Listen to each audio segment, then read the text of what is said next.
अस्सलाम वालेकुम जी, welcome to my channel. आज मैं जिस टॉपिक पे बात करूंगा वो है एलोपेशिया एरिएटा, जिसे आम ज़बान में बाल चर बोलते हैं।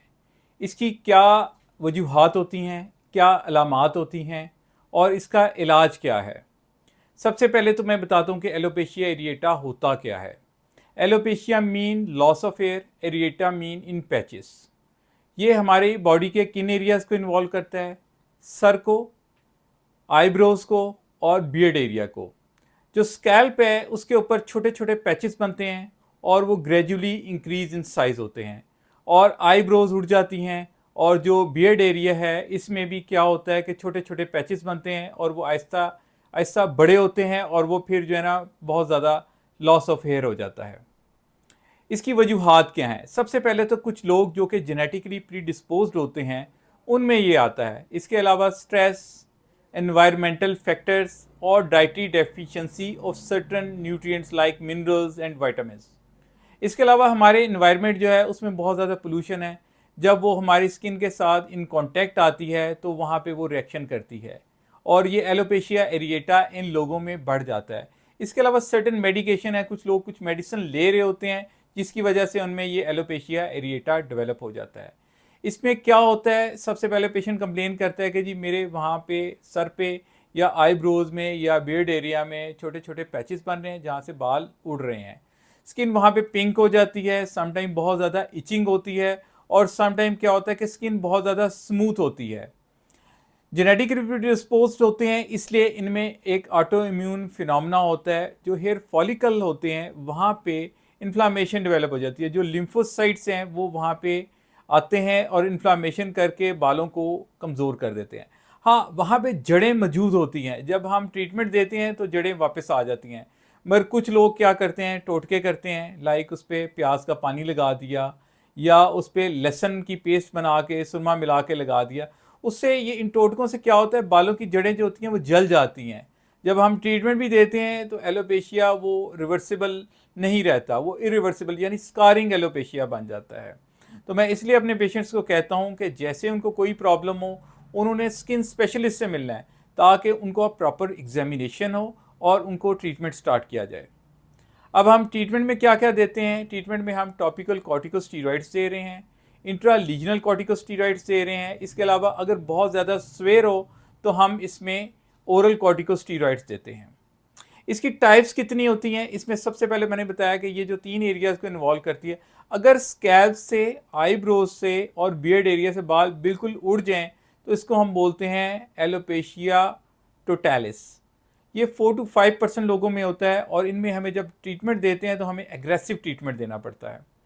इसके अलावा अगर पूरी बॉडी से बाल गिर जाएं तो इसको कहते हैं एलोपेशिया यूनिवर्सैलिस। और ये 1% से भी कम लोग होते हैं, मगर इनमें भी हमें अगर ट्रीटमेंट देना हो तो very aggressive with oral immunosuppressants, जो कि आजकल मार्केट में काफ़ी सारी चीज़ें अवेलेबल हैं मगर under the guidance of specialist, skin specialist doctor. अच्छा, अब मैं बता रहा था कि टॉपिकल कॉर्टिकोस्टेरॉइड्स हम लगाते हैं सुबह और रात। इसके अलावा इंट्रालीजनल corticosteroid, at the end of this my video I will show कि मेरे 2 पेशेंट हैं जिनमें मैंने स्कैल्प पे इंट्रालीजनल लगाया और एक पेशेंट में मैंने फेस पे यानी बियर्ड एरिया में इसको इंट्रालीजनल कॉर्टिकोस्टेरॉइड इंजेक्शन लगाए हैं। इसमें भी मैं बताऊंगा कि डोज को हमने कैलकुलेटेड लगाना होता है। अगर हम ओवरडोज कर देंगे तो वहाँ से बाल उड़ जाएंगे, इसलिए स्किन स्पेशलिस्ट से आपने कंसल्ट करना है और रेगुलर इंजेक्शंस लगेंगे। 3 to 4 सेशंस होती हैं मंथली बेसिस पे। अगर बहुत ज़्यादा स्वेयर प्रॉब्लम है तो हम ओरल कॉर्टिकोस्टेरॉइड्स देते हैं। उसमें हम क्या करते हैं कि पेशेंट का पहले ब्लड प्रेशर चेक करेंगे, उसकी बेसलाइन इन्वेस्टिगेशन यानी उसका blood CP, liver function test, renal function test, blood sugar fasting and random, और उसके बाद हम उसको कॉर्टिकोस्टेरॉइड ओरल स्टार्ट करते हैं। जब हम कॉर्टिकोस्टेरॉइड स्टार्ट करते हैं तो पेशेंट को कहते हैं कि रेगुलरली आपने डॉक्टर को विजिट करना है ताकि आपके टेस्ट से भी आपको मॉनिटर किया जा सके और आपको ट्रीटमेंट को देखा जाए कि अभी आपका रिस्पांस कैसा आ रहा है, ताकि इसको चेंज अगर करना हो तो हम चेंज भी कर सकते हैं। इसके अलावा कुछ ऐसी मेडिसिन होती हैं जो अगर हम टॉपिकली लगाएं तो वो कॉन्टैक्ट डर्माटाइटिस करती हैं, जिनमें DNC भी है, डाई नाइट्रोक्लोरोबेंजीन। इसको रेगुलर बेसिस पे रात को लगवाते हैं और उसके साथ तकरीबन इन ट्रीटमेंट के साथ 4 से 5 महीने में बाल वापस आना शुरू हो जाते हैं। जब बाल वापस आते हैं तो वो वाइट कलर के होते हैं और विद पैसेज ऑफ टाइम जो बाल होते हैं वो वाइट से ब्लैक हो जाते हैं। इसके अलावा टॉपिकल मिनॉक्सिडिल को आल्सो हम यूज़ करते हैं। ये क्या करती है, ये वहाँ पे जाके बालों की न्यूट्रिशन को बढ़ा देती है, वेज़ोडाइलेटेशन करती है, वहाँ पे ब्लड वेसल्स का जो डायमीटर रहता है उसको इंक्रीज़ कर देती है, जिससे वहाँ पे न्यूट्रिशनल एलिमेंट्स बढ़ जाते हैं और बालों की ग्रोथ बहुत अच्छी हो जाती है। पेशेंट्स को मैं एडवाइस करता हूँ कि बहुत एक अच्छा शैम्पू यूज़ करें।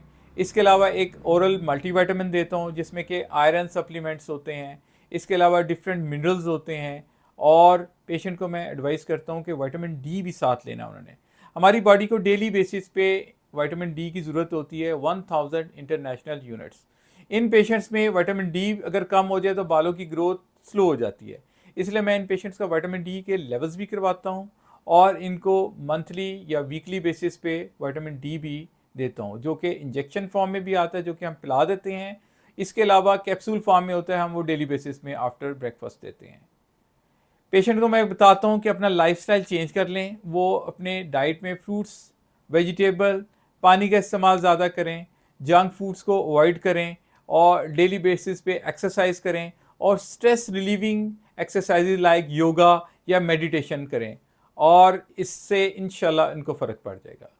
Thank you very much for watching my video. मेरे चैनल को लाइक करें, सब्सक्राइब करें और दोस्तों के साथ शेयर करें।